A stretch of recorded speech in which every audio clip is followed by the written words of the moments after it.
ये हमारे लिए बहुत बड़ी बात है जो परमेश्वर ने हमारे ऊपर दया की है। Praise the Lord. आप सभी को जय मसीह की। परमेश्वर आपको आशीष दे। मुझे आशा है कि आप बहुत अच्छे होंगे और प्रभु आपके साथ रहे हमेशा। और प्रभु का धन्यवाद है सब बातों से।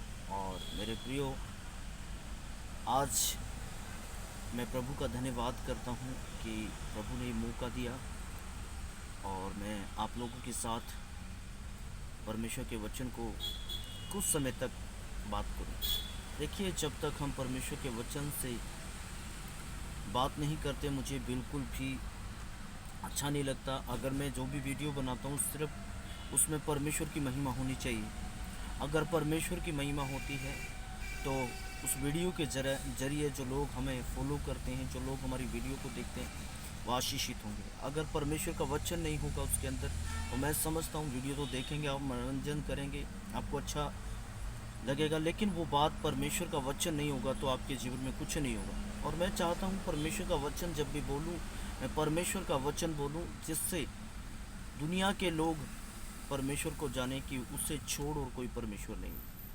और मैं आपको बताना चाहता हूँ, परमेश्वर महान है, परमेश्वर पवित्र है, परमेश्वर अनुग्रहकारी है, वो दयालु है। देखिए, जब हम पापी थे तो परमेश्वर यीशु मसीह ने हमारे पर दया की। और देखिए, जब हम संसार के अंदर थे, जो लोग इस समय मुझे देख रहे हैं, मैं उन लोगों को बताना चाहता हूँ, हमारे ऊपर कोई दया करने वाला नहीं था। ना ही कोई पड़ोस में दया करने वाला था, ना कोई हमारे परिवार के लोग हमारे ऊपर दया करते थे, और ना ही कोई भी हमारे ऊपर दया करने वाला नहीं था।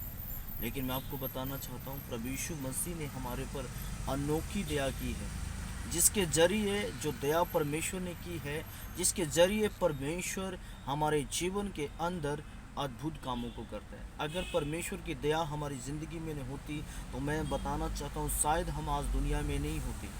आज परमेश्वर ने, उस स्वर्ग के परमेश्वर ने हमारे पर दया की है, उसके बजावत, उसके कारण हम संसार के अंदर हैं, और उस परमेश्वर ने हमें संसार के अंदर भेजा है। रोमियो उसका 12 अध्याय वहाँ पे लिखा है, इसलिए भाइयों मैं तुम्हें परमेश्वर की दया समरण दिलाकर विनती करता हूँ कि तुम अपने शरीरों को क्या करो, पवित्र करके परमेश्वर को भावता हुआ बलिदान करके चढ़ाओ, यही तुम्हारी आत्मिक सेवा है। जो परमेश्वर ने हमारे पर दया की है वो किस लिए की है, इस बात को ज़रा आपको ध्यान देने की ज़रूरत है।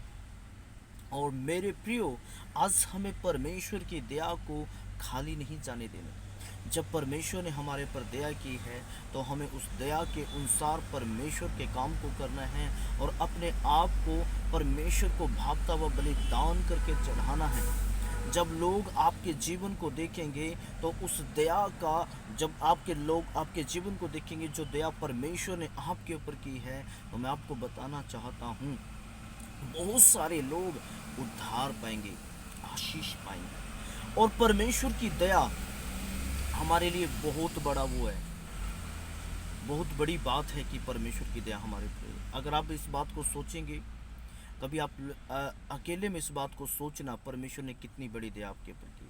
मेरे लिए बहुत बड़ी बात है कि परमेश्वर ने मेरे ऊपर दया की है और उसने मुझे बचा लिया। और वो कहता है अपने शरीरों को क्या करो, पवित्र करो। आज लोग मसीह के पास इसलिए नहीं आना चाहते हैं क्योंकि उनको पवित्र जीवन जीना अच्छा नहीं लगता है। कुछ लोग चर्चों में आते हैं, परमेश्वर की शिक्षाओं को सुनते हैं, उसके अन्यायी होते हैं, लेकिन वो शिक्षाओं को सुनते हैं, वचन को सुनते हैं, लेकिन उसके अनुसार चलना नहीं चाहते हैं। कारण क्या है? कारण ये है कि उन्होंने परमेश्वर की दया को आज तक नहीं पहचाना। अगर आपने परमेश्वर की दया को पहचान लिया है तो मैं आपको बताना चाहता हूँ, तो आप पवित्र जीवन जिएंगे, क्योंकि वचन में लिखा है मैं पवित्र हूँ, तुम पवित्र बनो। जैसा तुम्हारा बुलाने वाला पवित्र है, तुम पवित्र बनो। अपने सारे चाल चलन में पवित्र बनो। जब हम अपने सारे चाल चलन में पवित्र बनते हैं तो ये वचन पूरा होता है कि परमेश्वर को हम अपने आप को भावता व बलिदान करके चढ़ाते हैं। प्रभु यीशु मसीह ने अपने आप से बढ़कर उसने बोला है, पिता ये कटोरा हो सके तो टल जाए, लेकिन मेरी नहीं तेरी इच्छा पूरी हो। उसने परमेश्वर की इच्छा को पूरा किया, अपने आप को परमेश्वर को चढ़ा दिया। और मैं आपको बताना चाहता हूँ, अगर आप एक ऐसे व्यक्ति हैं तो आप परमेश्वर के सच्चे सच्चे अन्यायी हैं, सच्चा उसको आप सच्चाई से उसके पीछे चलने वाले हो। व्यक्ति हैं। और जब आप इस तरीके से चलेंगे तो परमेश्वर आपके घर को आशीषित करेगा, आपके जीवन को आशीषित करेगा, आपकी मिनिस्ट्री को आशीषित करेगा और आपका जीवन उद्धार में बदल जाएगा। हालेलुया। आज लोग यीशु को जानते हैं, परमेश्वर को जानते हैं, लेकिन उनका जीवन उद्धार में नहीं। और मेरे प्रियो, मैं आपको बताना चाहता हूँ, प्रभु यीशु मसीह सही समय पर हमारे लिए मारे गए, सही समय पर गाड़े गए, तीसरा दिन जी उठे। और मैं आपको बताना चाहता हूँ, जब आप पर दया हुई है तो आप पाप में जीवन ना बिताए। रोमियो 6 अध्याय कहता है, क्या मैं अनुग्रह बहुत है, क्या मैं पाप करता रहूँ? कदापि नहीं। जब अनुग्रह हो चुका है तो हमें पाप में जीवन बिताने की बिल्कुल भी आवश्यकता नहीं है। तो मेरे प्रियो, मेरा आपको बताने का मतलब है, जो नए लोग भी सुन रहे हैं, जो पुराने लोग भी सुन रहे हैं, अपने आप को स्वयं परमेश्वर के सामने लेकर जाएं और उसके सामने घुटने टेके पश्चाताप करें, तो वो आपके जीवन के अंदर एक बड़े रिवाइवल को लेकर आएगा। और मेरे प्रियो, आज का संदेश आप लोगों के लिए यही है।